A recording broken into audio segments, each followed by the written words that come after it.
Hello అండి, అందరికీ నమస్తే. ఈరోజు వీడియోలో కథ తెలుసుకునే ముందు మీ అందరికీ ఒక చిన్న రిక్వెస్ట్. కథ పూర్తిగా వినండి. కథ మీకు నచ్చితే లైక్ చేసి మీ విలువైన అభిప్రాయాన్ని కామెంట్ రూపంలో తప్పకుండా తెలియజేయండి. మరిన్ని ఇలాంటి ఇంట్రెస్టింగ్ స్టోరీస్ కోసం మన ఛానల్ని సబ్స్క్రైబ్ చేసుకోండి. మరి లేట్ చేయకుండా మన కథలోకి వెళ్ళిపోదాం. ఒక అరగంటకి ఎల్లమ్మకు మెలకువ వచ్చి లేచి చుట్టూ చూసింది. తనకు అర్థమైంది తను ఎక్కడుందో అని. పక్కనే ఉన్న రత్తమ్మను చూసి అయ్యో నిన్ను బాధ పెట్టానా అని అనుకుంది. ఇప్పుడు ఎంత ఖర్చు అయిందో ఏమో, ఆ మందులు తెప్పించుకుని వేసుకుంటే ఈరోజు ఖర్చు తప్పేది కదా అని బాధపడుతూ ఉంది. తన ఆలోచనలో తను ఉండగానే రత్తమ్మ తనను చూసి లేచావా ఎల్లమ్మా, నీకు ఏమైందో ఏందో అని ఎంత భయపడ్డానో తెలుసా అని అంది. ఇంటికాడ పిల్లలు ఎంత ఆగమై ఉన్నారో ఏంటో, నీకు మెలకువ వచ్చేదాకా నా మనసులో లేదు అంటే నమ్ము అని అంటుంది. ఇప్పుడు ఎట్లా ఉంది అని ఎల్లమ్మను మాట్లాడనీయకుండా తాను చెప్పే విషయాన్ని చెప్తూ ఉంది రత్తమ్మ. అరే నా పాటికి నేను వాగుతా ఉంటే ఒక్క మాట కూడా మాట్లాడవేంది ఎల్లమ్మా అని మళ్ళీ ప్రశ్న వేస్తుంది. అక్కడే ఉండి అదంతా చూస్తున్న నర్సు, అరే అమ్మా నువ్వు ఆమెని ఎక్కడ మాట్లాడిస్తున్నావు, నువ్వు చెప్పేదే చెప్తున్నావు, ఆమెకు కనీసం మాట్లాడే సమయం ఇచ్చినావా నువ్వు అని అంది నవ్వుతూ. దాంతో తన పిచ్చితనానికి తానే నెత్తి కొట్టుకొని అయ్యో ఎల్లమ్మ నువ్వు అలా కళ్ళు తిరిగి పడిపోయేసరికి నాకు ఎంత భయం వేసిందో, ఇప్పుడు నువ్వు లేచిన సంతోషంలో నేను ఏం చేస్తున్నానో నాకే అర్థం కావడం లేదు అని అంది రత్తమ్మ. సరే కాని రత్తమ్మ, ఈ విషయం పిల్లలకు తెలియనీకు, నేను ఇట్లా కళ్ళు తిరిగి పడిపోయాను అంటే లక్ష్మి తన చదువును పక్కన పెట్టేస్తుంది. ఇన్ని రోజులు ఎలాగోలా మందులు వేసుకుంటూ నా ప్రాణాన్ని కాపాడుకుంటూ ఉంది. వాళ్ళ చదువులు గట్టెక్కి వాళ్ళు బ్రతుకులు బాగా అయ్యి ఒక దారికి వచ్చేదాకా నా ప్రాణం ఖరాబయ్యి వాళ్ళ చదువు ఆగిపోతుంది అంటే నా ప్రాణం పోయినా దాన్ని నేను లెక్క చేయను, ఈ విషయం వాళ్లకు చెప్పకు అని తన నెత్తిపై రత్తమ్మ చేయి పెట్టుకొని ఒట్టు వేయించుకుంది ఎల్లమ్మ. రత్తమ్మ విషయం చెప్పకుండా నోరైతే కట్టేసింది. కాని తన ప్రాణం పోతే పిల్లలు ఏమైపోతారో అన్న భయం మాత్రం తనను పట్టి పీడిస్తోంది. ఎలాగోలా పిల్లలు కాస్త పెద్దయ్యాక అంతవరకు నేను బ్రతికి ఉండాలి దేవుడా, ఈ ఒక్క సహాయం చెయ్యి. నా కోడలి ప్రాణం ఎలాగో తీసుకుని పోయావు, ఉన్న కొడుకును నాకు కాకుండా చేశావు, పిల్లలకు నేను కాకుండా పోతే నా పిల్లలు ఏమైపోతారో అని మనసంతా దిగులుతో నిండిపోయింది. పైకి మాత్రం గాంభీరంగా నటిస్తుంది ఎల్లమ్మ. రత్తమ్మ ఎల్లమ్మ చేసిన పనికి లోపలనే తిట్టుకొని నా నోరు కట్టేసి ఏం చేద్దాం అనుకుంటుందో ఏందో తను బాధపడుతూ హాస్పిటల్ బిల్లు కట్టి వచ్చింది రత్తమ్మ. రత్తమ్మ వాళ్ళింటికి వెళ్ళిపోతూ మందులు ఈసారన్న టైంకి వేసుకో, కాస్త పిల్లల గురించి ఆలోచించు అని 1కి 4 సార్లు చెప్పి ఇంట్లోకి వెళ్ళిపోయింది. ఎల్లమ్మ అదృష్టం బాగుంది, స్కూల్ టైంకి ముందే ఇంటికి వచ్చేసింది. ఆ మందులు లక్ష్మికి కనపడకుండా దాచిపెట్టింది. ముందు వాడే మందులు కాకుండా వేరే మందులు రాశారు డాక్టర్ గారు. ముందు మందులు అయితే లక్ష్మికి తెలుసు, ఈ మందులు కనబడితే లక్ష్మికి అనుమానం వస్తుంది. మళ్ళీ హాస్పిటల్కి వెళ్లి మందులు మార్పించుకున్నాను అంటే హాస్పిటల్కి వెళ్ళడానికి కారణం ఏంటిది అని అడుగుతుంది. అందుకే దాచిపెట్టింది ఎల్లమ్మ. నేను చెప్పకపోతే ఏమైంది అని రత్తమ్మను ఆరా తీస్తే అసలు విషయం బయట పెడుతుంది. అందుకే ఆ ఆరాటం అనుకుంటూ మొహం కడుక్కుంటుంది కాస్త పీక్కుపోయినట్లయితే. పిల్లలు ఇంటికి వచ్చేసరికి ఎప్పట్లాగా నవ్వు పులుముకొని రాగానే స్కూల్లో ఏం జరిగింది, చిన్నోడు ఏం చేశాడు అని అడుగుతూ ఉంటుంది. ఆ రోజు కూడా గణేష్ చేసే ఆగడాలు అడుగుతుంది. వాడు చేసే తీట పనులు అలాంటివి. చదివేది చదువుతాడు, చేసే అల్లరి చేస్తూ ఉంటాడు. వాడిని టీచర్లు ఏమన్నా అంటారేమో అని టీచర్ల ముందుకు వచ్చే ముందు వాడు అమాయకంగా ముఖం పెట్టి టీచర్లను బురిడి కొట్టించడంలో వాడు ఘన నేర్పరి. నిజంగా టీచర్లు కూడా వాణ్ణి ఏమీ అనలేకపోతుంటారు. వాడు చేసే అల్లరి పనులకు కూడా అందరూ చాలా ఇష్టపడుతూ ఉంటారు అని కూడా చెప్పవచ్చు మనం. పాలుగారే బుగ్గల నిండా అల్లరిని దాచేస్తాడు. ఎంతగా అల్లరి అంటే అలనాటి చిన్న కృష్ణుడు చేసే అల్లరి అంతా చేస్తాడు. ఆ విషయం అక్కల దాకా వెళ్ళింది అని అర్థం అవగానే ఆ చిన్ని కృష్ణుడు చేసే చమత్కారాన్ని చేసి అక్కల ముందు నా కృష్ణయ్య అమాయకుడు అని తల్లి యశోద కృష్ణయ్యను వెనకేసుకొచ్చినట్లు ఆ నలుగురు అక్కలు కూడా ఈ గణేష్ చేసే అల్లరిని మీ తమ్ముడు నన్ను ఇలా చేశాడు అని చెప్పిన వారిని మీరేం చేశారు అని తిరిగి ప్రశ్నించి చెప్పిన వారిదే తప్పు అనుకునే విధంగా మార్చుకుంటాడు. అక్కలకు కూడా వీడు చేసే అల్లరి తెలిసినా కూడా ఏమీ అనరు. వాడు అల్లరి చేసినా కూడా అందులో ఏదో ఒక అర్థం ఉంటుంది, అందుకే ఏమీ అనకపోవడం. ఎవరైనా టీచర్ వాడి తప్పు లేకపోయినా పిల్లల్ని బెత్తంతో కొట్టాడు అనుకో, ఆ రోజు ఆ టీచర్ గోచి ఊడిపోవడం జరుగుతుంది. కాకపోతే టీచర్ల విషయంలోకి వస్తే మాత్రం లక్ష్మి అస్సలు ఊరుకోదు. పెద్దవారిని అలా ఇంకోసారి అల్లరి చేశావు అనుకో నీతో మాట్లాడను అని వాడికి పనిష్మెంట్ గా ఏడ్పించిన వారి పేరుతో సహా క్షమించండి టీచర్ లేదా సార్ అని ఒకసారి 100 సార్లు రాయించడం చేసేది. అలా చేసినప్పుడు వాడు చేస్తుంది తప్పు అని వాడు అర్థం చేసుకుంటాడు అని. అంతేగాని వాడిని కొట్టడం బెదిరించడం ఎప్పుడూ చేయదు లక్ష్మి. తల్లి అయినా కోపం వస్తే ఒక దెబ్బ వేస్తుంది, కానీ లక్ష్మి అలా చేయకుండా చాలా జాగ్రత్తగా చూసుకునేది గణేష్ని. అవసరమైనప్పుడు అమ్మలా, అక్కడికి వచ్చినప్పుడు నాన్నలా, తోడబుట్టిన తోడులా చూసుకుంటూ ఉండేది గణేష్ని. కవిత అలా కాదు, అల్లరి చేయగానే తమ్ముని చెవి మెలిపెట్టి వేస్తుంది. దాంతో పెద్ద పెద్దక్క ఎలా చెవులు పిండదు కాబట్టి పెద్ద పెద్దక్క అంటే చాలా ప్రేమ గణేష్కి. తన చెవులు చూసుకొని నా చెవులు కాస్త సాగిపోయాయి, కవితక్క కోపం వస్తే నా చెవులను ఇంత పెరిగిపోయేలా చేసింది అని అనుకుంటూ కవిత దగ్గరికి ఈ విషయం రాకుండా చూసుకోవడానికి చాలా ప్రయత్నం చేస్తాడు. అయితే ప్రతిరోజులాగా ఎవరో ఒకరిని గణేష్ అనడం కాకుండా ఈ రోజు ఒక అమ్మాయి గణేష్ ని ఆట పట్టించింది అని చెప్పి అనిత నవ్వుతుంది. ఆ మాట చెప్పగానే ఎల్లమ్మ గణేష్ వంక చూసింది. వాడి మొహం చూస్తే పాపం అనిపించింది నాయనమ్మకు. ఎన్నడూ ఎవరిని ఏడ్పించడం నవ్వించడం తప్పించి ముఖం మార్చుకోవడం చూడలేదు.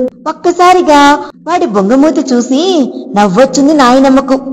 అవునా, ఎవరో ఆ గడుగ్గాయి నా మనవణ్ణి ఏడ్పించేంత సాహసం చేసిందా అని అడుగుతోంది.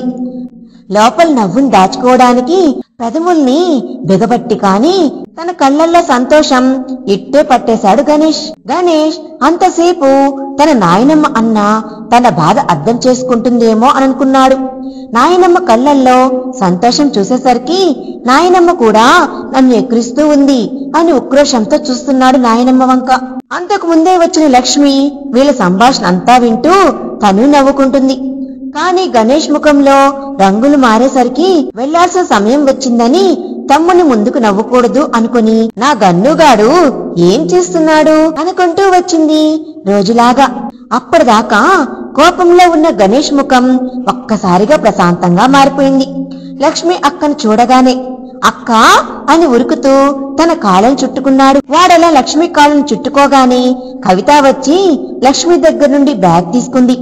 కవిత తన బ్యాగ్ తీసుకోగానే గణేష్ ని చంకలో వేసుకొని ముద్దుగా ముద్దు పెట్టుకుంటూ ఈ రోజు స్కూల్లో ఏం చేశావు నాన్నా అని ప్రేమతో అడిగింది. ఇంత ప్రేమతో ప్రతిరోజు అక్క అడుగుతుంది కాబట్టి తనకు స్కూల్లో ఆ అమ్మాయి తనను ఎట్లా ఏడ్పించింది అంతా బయట పెట్టేశాడు. అందుకేనా నీ ముఖం ఇలా అయిపోయింది? నా బుజ్జిగాడు ఇలా ఏడుపు ముఖం వేసుకుని కూర్చుంటాడా?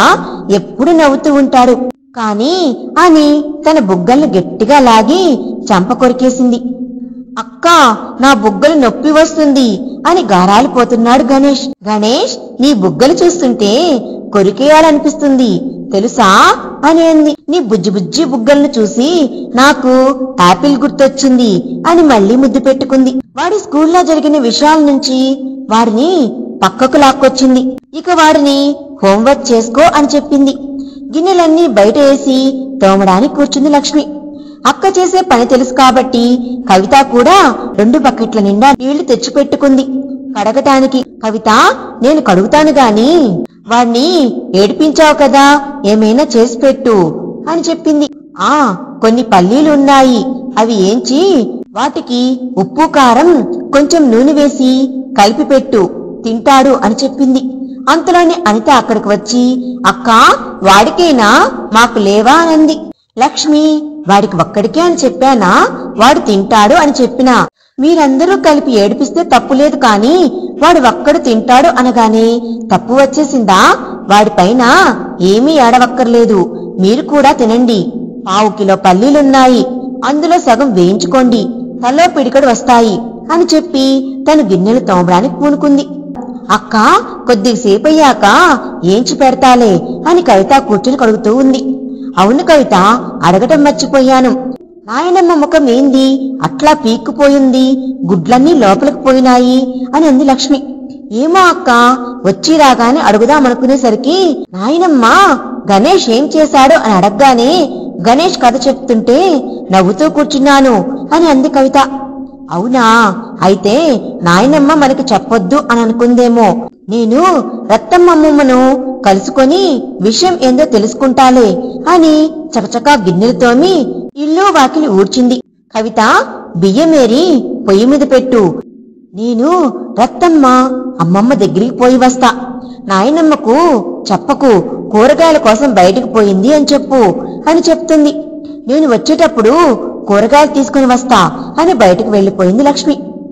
బయట పందిరి కింద కూర్చొని ఎల్లమ్మని చూస్తూ, నాయనమ్మ కూరగాయలు ఇంట్లో అయిపోయినాయి, తీసుకుని వస్తా, బొడ్రాయి దగ్గరికి పోయి అనుకుంటూ చకచకా వెళ్లిపోయింది లక్ష్మి. నాయనమ్మకు మాట్లాడటానికి సమయం ఇస్తే రత్తమ్మ అమ్మమ్మ దగ్గరకు తనకు మాట్లాడటానికి టైం దొరకదు అని అక్కడి నుంచి గబగబా వెళ్లిపోయింది లక్ష్మి. తమ్ముళ్ళకి చెల్లెళ్ళకి ఆకలవుతుందేమో కూరగాయలు తేవడానికి, అందుకే గబగబా వెళ్లిపోయింది అనుకుని ఎల్లమ్మ కూడా మామూలుగానే ఉంది. పిల్లలు ముగ్గురు చదువుకుంటుంటే వాళ్ళని చూసుకుంటూ అరుగు మీద కూర్చొని ఆలోచిస్తూ ఉంది. తన మనసులో తనకు పొద్దున ఛాతీ నొప్పి వచ్చిన సమయంలో తన ప్రాణమే పోయింది అనుకుంది. ఏ దేవుడికి దయ వచ్చి అత్తమ్మని ఆ సమయానికి ఇంట్లోకి పంపించాడు కాబట్టి నేను బ్రతుకున్నా, లేకపోయి ఉంటే నా పిల్లల గతి ఏం కాను అని ఆలోచిస్తూ ఉంటే దుఃఖం పొంగుకొస్తుంది ఎల్లమ్మకు.